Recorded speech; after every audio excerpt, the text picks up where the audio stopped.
Todos aqui já ouviram falar em Evangelho no Lar? Alguém não ouviu falar em Evangelho no Lar? Os presentes? Todos. Dos que já ouviram falar, então, de todos que estão aqui, quantos fazem o Evangelho no Lar? Uma. Muito bem.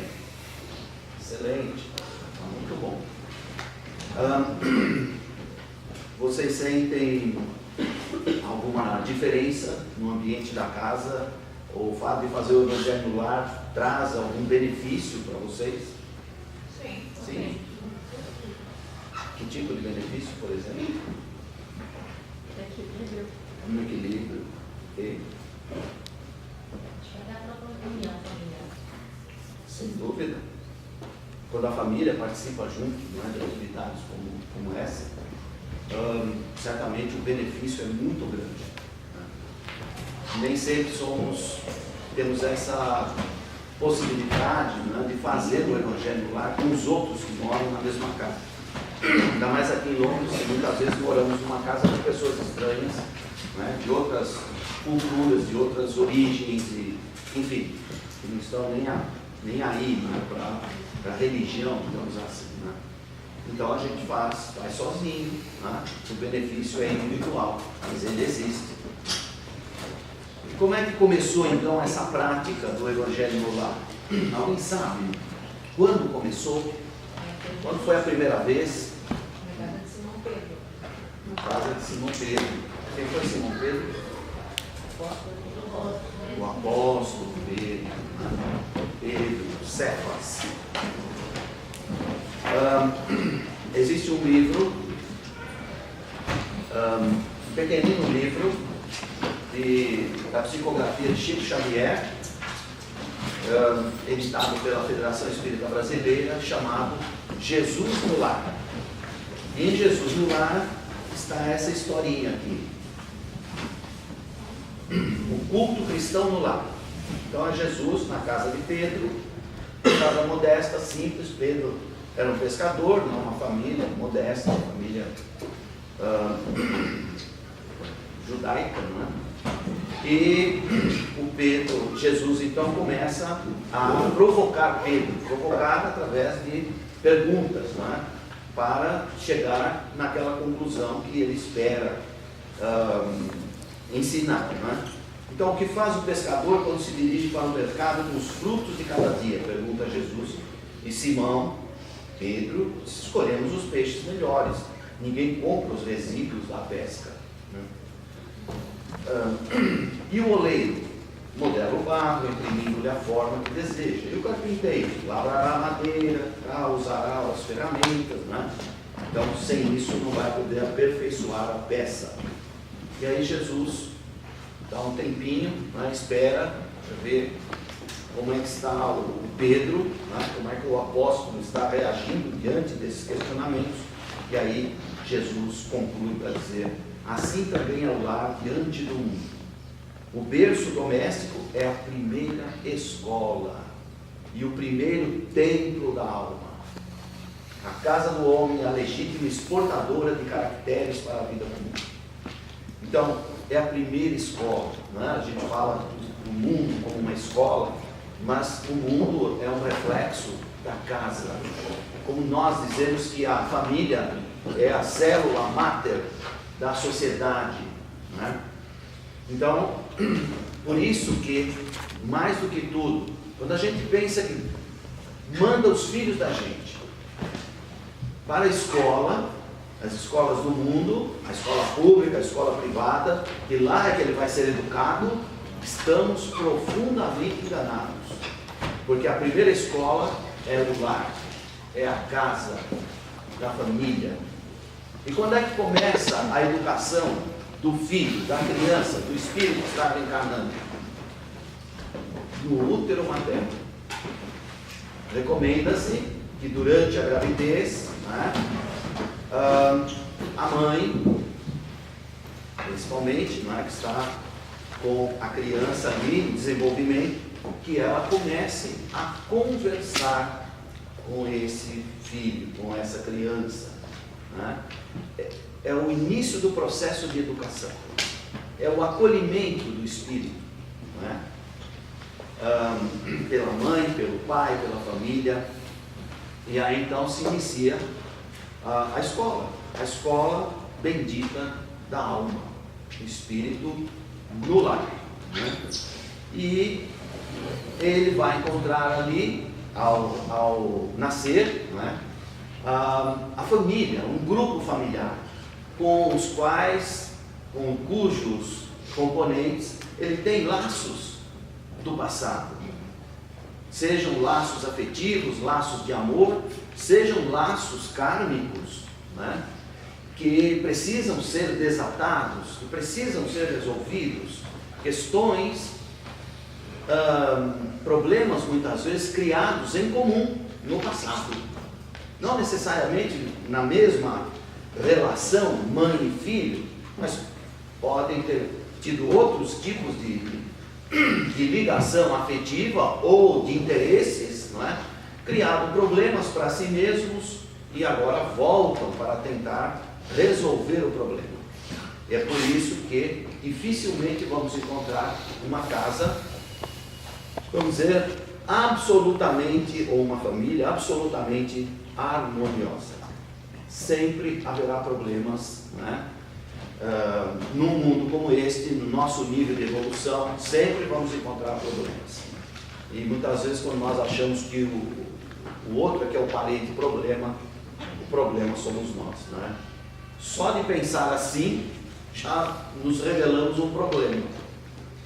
De modo que é o momento, essa volta, né, essa reunião, essa atração para o mesmo meio onde a problemática foi criada, seja ela de que ordem for, não é? Muitas vezes a problemática de ordem moral tem reflexos físicos, o espírito nasce com problemas físicos, problemas mentais, né? E eles geralmente foram contraídos naquele núcleo, ou pelo menos, não é, junto a um pai e a uma mãe. Os dois têm responsabilidades. Os dois têm responsabilidades, né? De tal modo que, como André Luiz em Missionários da Luz nos fala da reencarnação de Segismundo, né, para dar um exemplo, e dizer que o caso de Segismundo é o de maior frequência no seio da humanidade. A grande maioria dos casos de reencarnação são como aquele do Segismundo, diz o André Luiz. Então, uma vez estabelecido o núcleo familiar, não é, começa uma vida nova para aquele espírito, e ali então vão se formar os novos caracteres, porque cada um traz os seus próprios caracteres, o seu caráter, né? O caráter é do espírito, o caráter acompanha o espírito no mundo espiritual, a personalidade é do mundo, porque a palavra personalidade vem de persona, que é máscara em latim, né? Portanto, quando vimos para o mundo, adotamos um corpo novo, esse corpo é a nossa máscara, esse corpo é que nos esconde, porque nós somos o espírito, né? Quando digo nós, estou falando do espírito que somos e que temos um corpo. Nós não temos uma alma ou um espírito, nós temos um corpo, né? E esse corpo é a nossa máscara. Muitas vezes os espíritos que têm ligação conosco no mundo espiritual nos perdem de vista quando nós ostentamos a máscara humana, né? Claro, sempre haverá a possibilidade deles nos acharem mesmo assim, né? Aquela brincadeira de esconde-esconde, uma hora acaba. Mas, em muitos casos acontece isso, né? É a necessidade que o espírito tem muitas vezes de se encastelar no corpo para poder ter mais espaço, mais liberdade para trabalhar os seus próprios problemas. Então, diz Jesus concluindo, né? A mesa de tua casa é o lar de teu dom. Nela recebes do Senhor o alimento de cada dia. Por que não instalar ao redor dela a sementeira da felicidade e da paz na conversação e no pensamento? O Pai que nos dá o trigo para o celeiro através do sol envia-nos a luz através do céu. Aí Pedro pergunta, mestre, pergunta não, afirma, não é? Seja feito como desejas. Ele entendeu perfeitamente a mensagem. Né? E olha que interessante, Jesus enaltece a importância da mesa, né? Fazer a reunião em torno de uma mesa. Claro, não que seja absolutamente necessário, mas também pode ser como uma referência, né? Para reunir as pessoas. Porque se você faz, por exemplo, sentado no sofá, no chão, tem criança, as crianças se dispersam, o nosso pensamento muitas vezes se dispersa, e a mesa, é um ponto de convergência para todos que estão participando da reunião. Agora, claro, muitas vezes nós não temos essa possibilidade na casa, às vezes somos levados a fazer o evangelho no lar sozinhos, e não podemos fazer à vista dos outros, ou não sentimos que há ambiente para fazer enquanto há outros no local, não é? E aí nós vamos para o nosso quarto, ou vamos ao banheiro, não tem uma mesa, não importa, sente-se onde quiser, no chão, numa cadeira, na beira da cama, não é? E faz o evangelho da mesma forma. O importante é fazer o evangelho, não é? A mesa então vamos dizer, uma sugestão do mestre, né? Porque era o que estava acontecendo na casa de Pedro. Normalmente é isso, não é? Quando vai alguma visita, né? Então, senta, vamos tomar um café, vamos comer um bolo, qualquer coisa, conversar, bater um papo, né? Isso é muito comum para nós ocidentais, né? Principalmente latinos. Então, é nesse sentido que Jesus orienta, mas não que a mesa seja, digamos, um componente absolutamente necessário do evangelho no lar. O importante é a realização do ato. E aí Jesus então entrega a Pedro uma cópia da lei mosaica, né? Ainda que simbolicamente, institui o primeiro culto cristão no lar, para significar o quê? O evangelho no lar tem que ser feito com estudo, o estudo de algum texto religioso, um texto que possa trazer elementos, não é, para a reflexão dos integrantes do Evangelho no lar. E no nosso caso, espíritas, não é, usamos o Evangelho segundo o Espiritismo. O que não quer dizer que não possamos usar, por exemplo, a Bíblia. Não é? Pode-se usar a Bíblia. Se há outros integrantes na casa e que eventualmente não compartilham da própria doutrina, né? que pudessem não se sentir confortáveis, digamos, com a leitura de um livro espírita, né? A Bíblia também pode ser lida, principalmente o Novo Testamento para nós. Né? O Novo Testamento é o nosso livro sagrado. O Velho Testamento é o livro sagrado do povo hebreu. Ok? Então nós, como cristãos, vamos usar a Bíblia, principalmente o Evangelho segundo o Espiritismo, que é baseado na Bíblia. Os capítulos, dos 28 capítulos do Evangelho, 14 deles são inspirados no Sermão da Montanha, o mais importante texto, o mais importante ensinamento de Jesus, para efeito principalmente da nossa elevação moral, né? Porque através do Sermão do Monte nós vamos fazendo nossas reflexões com base naqueles ensinamentos que Jesus nos passa. E assim foi, digamos, idealizado o Evangelho segundo o Espiritismo. Mas todo ele baseado, todos os capítulos baseados na Bíblia, né? Pouca coisa no Velho Testamento, um ou outro item, a maciça maioria no Novo Testamento, que é o livro cristão por excelência.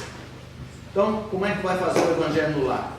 Todos aqui, os que já fazem, sabem, né? Deve-se escolher um dia e um horário. Um dia que você sabe que vai estar em casa, você sempre está em casa. E você, na maior parte das vezes, está em casa naquele dia e naquele horário. Nem que seja de madrugada. Mas é isso, porque não podemos ficar variando, né? Uma semana eu faço um horário, na outra eu faço... Não. O Evangelho no Lar também é para a nossa disciplina. Nós temos que estabelecer uma disciplina, porque os Espíritos participam conosco.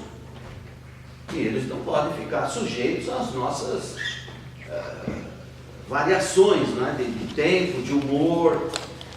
Não, nós temos que, quando nós nos propomos a fazer o Evangelho no Lar, o que é que acontece no momento que eu penso, bom, eu vou começar a fazer o Evangelho no Lar agora, vai ser tal dia, tal horário, a minha casa se transforma numa escola cristã com registro no mundo espiritual.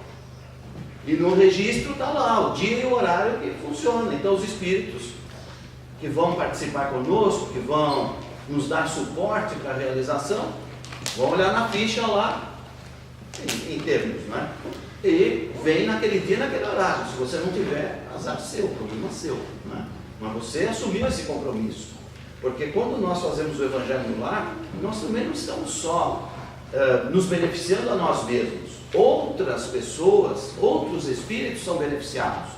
Sejam desencarnados, que são trazidos para participar do Evangelho no Lar, e não vão causar nenhum aborrecimento na casa, nada, eles estão sob controle da espiritualidade, como os espíritos também vão se aproveitar daquela situação, eventualmente recolher ali ectoplasma, energias, para ajudar outros que também necessitam, e que eventualmente possam até participar das nossas vibrações, não é? Quando a gente faz vibração, se pensarmos em alguém mais, né, nós também vamos contribuir para que aquele alguém seja socorrido, seja atendido, né? O local da casa pode ser qualquer um, de preferência um lugar, a sala onde tem uma mesa, tal. Mas, repito, pode ser no banheiro, pode ser no quarto, onde desejarmos, né? Os Espíritos nos atenderão em qualquer local, porque serão atraídos, né, pela nossa disciplina em realizar o Evangelho. Número de participantes, todos que estiverem na casa, se possível, inclusive crianças, né? Aconselho-se que participem.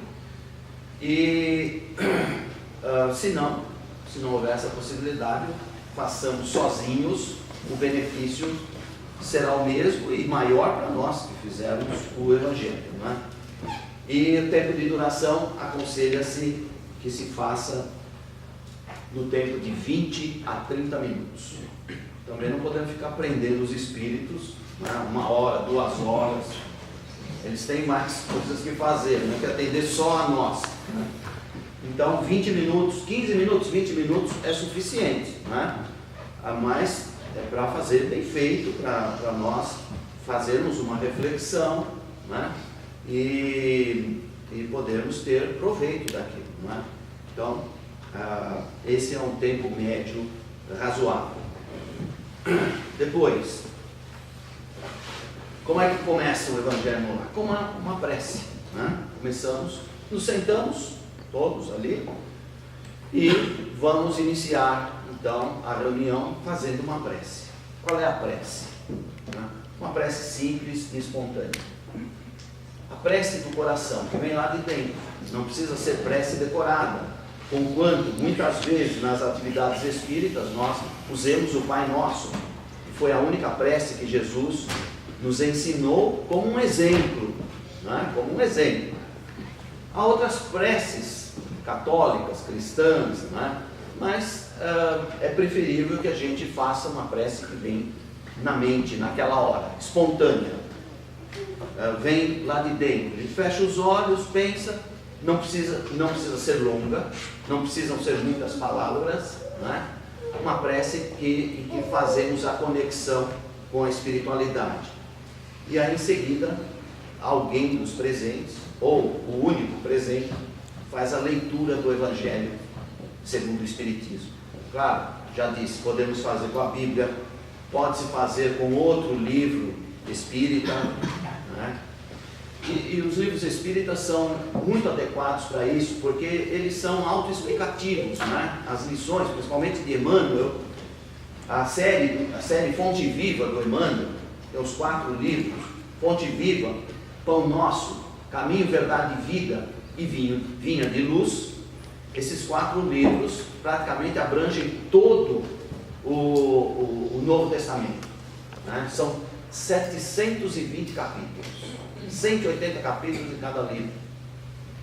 Pode ser usado até como complemento, né? Depois de uma leitura rápida do Evangelho segundo o Espiritismo, ler um trecho, não precisa ler o capítulo inteiro, não precisa ler a mensagem inteira, que seja um parágrafo, né? Mais ou menos curto, um parágrafo. Se for pouco, não tem muito conteúdo, mais um, né? Não, mas que seja breve, e a seguir se faz um comentário. Tanto a prece, como a leitura, como os comentários, e depois também as vibrações e a prece final, devem ser feitos em tom de voz normal. Okay? Nós devemos fazer no nosso tom de voz normal, porque alguns espíritos serão trazidos e nem todos ainda têm a capacidade de ler o nosso pensamento. Então a voz, não é, vai servir a eles também para que eles acompanhem a leitura, os comentários, não é, o trecho que é lido. Manuel, e se você estiver fazendo sozinho, que é o meu caso, Da né? mesma forma. Comentário, você faz como se tivesse... Como se tivesse outra pessoa lendo, como se você estivesse comentando para você mesmo.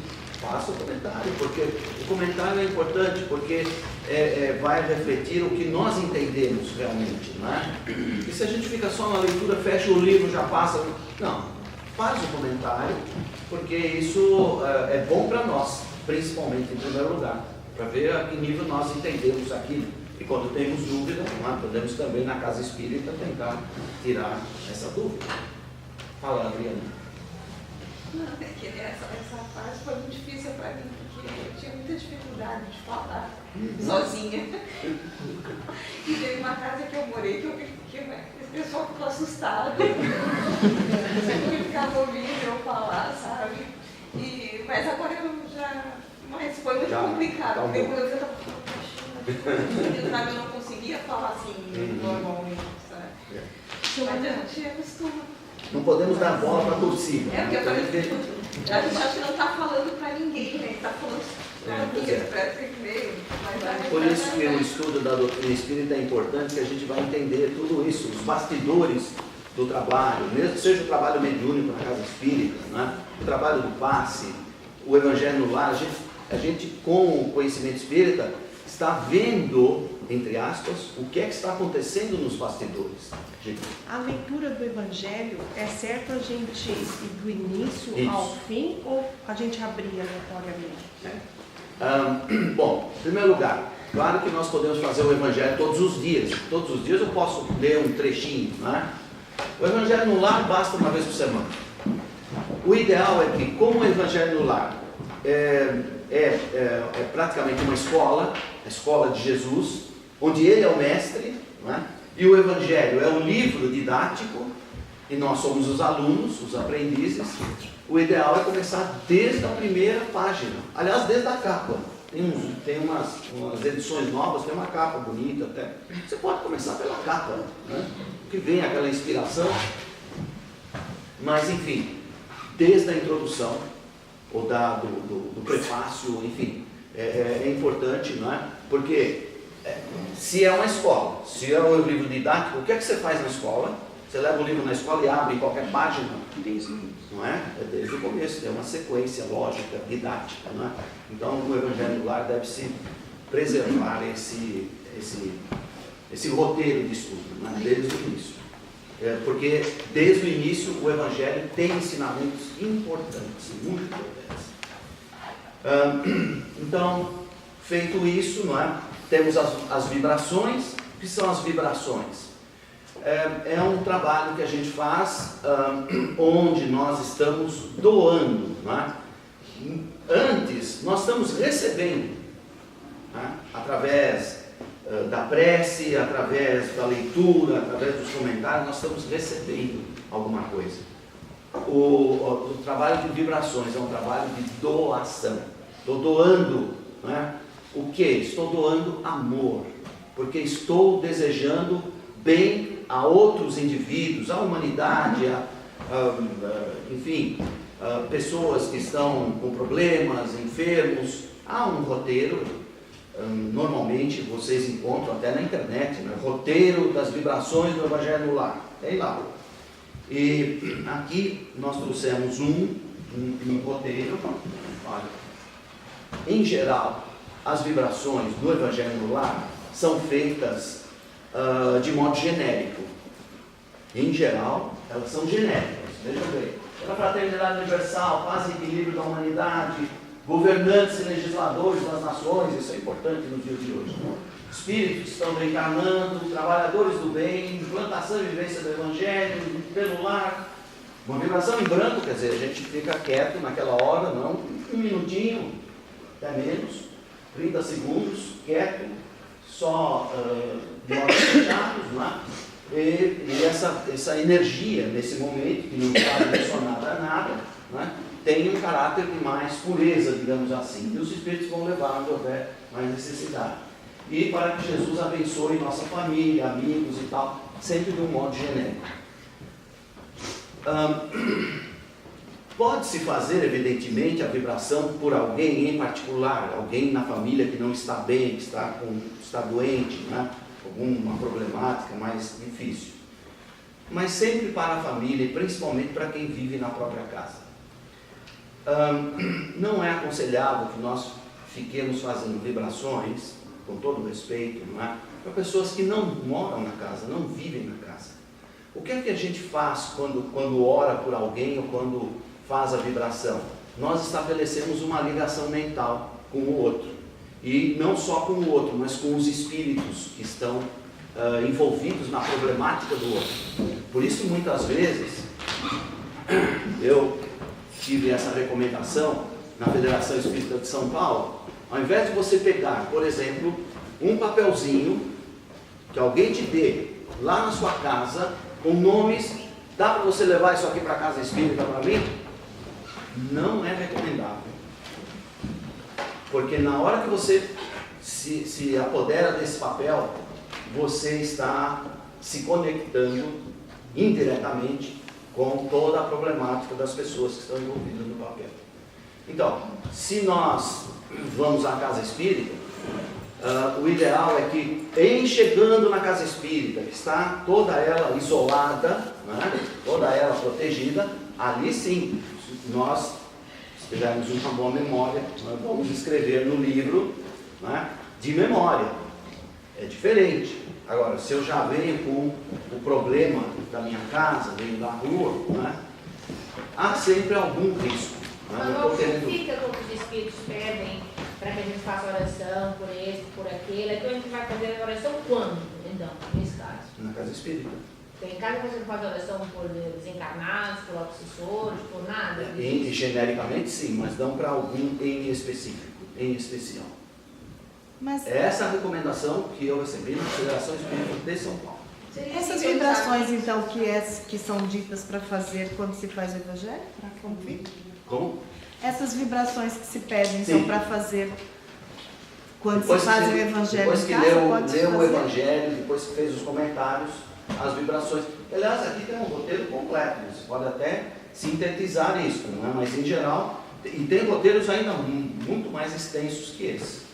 Mas o ideal é que se faça. Por quê, gente? Porque o Evangelho no lar é para a nossa casa, não é para a casa do outro, não é para tratar do problema do outro.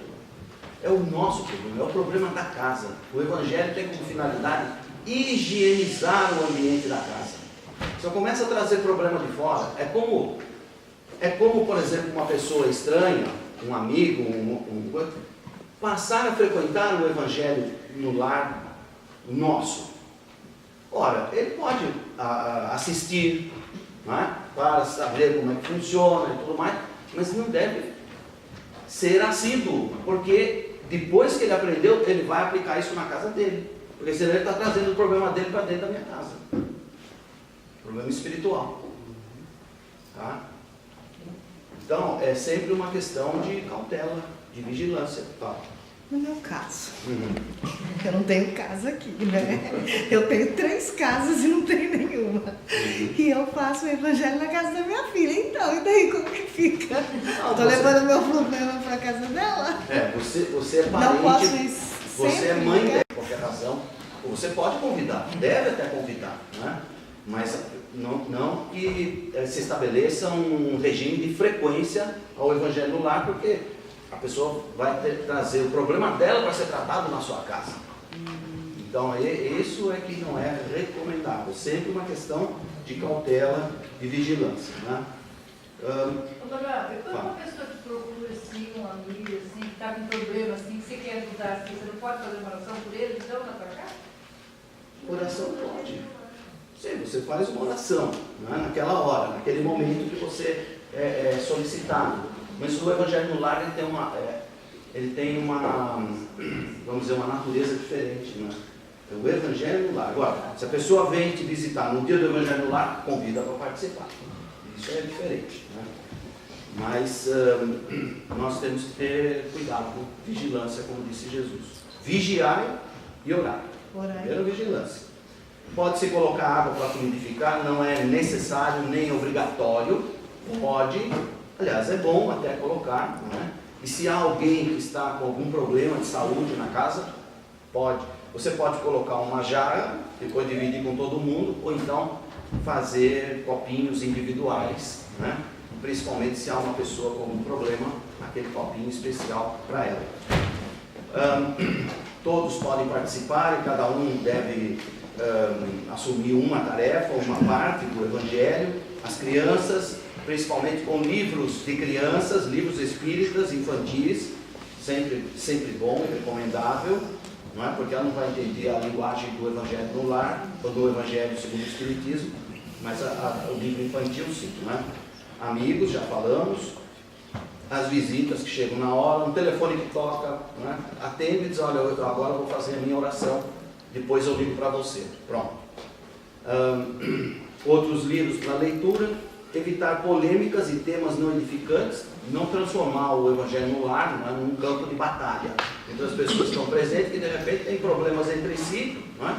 E aí começam acusações, os espíritos, né? Aqueles espíritos que já falamos no estudo, de repente começam a atuar também, nos provocar, e aí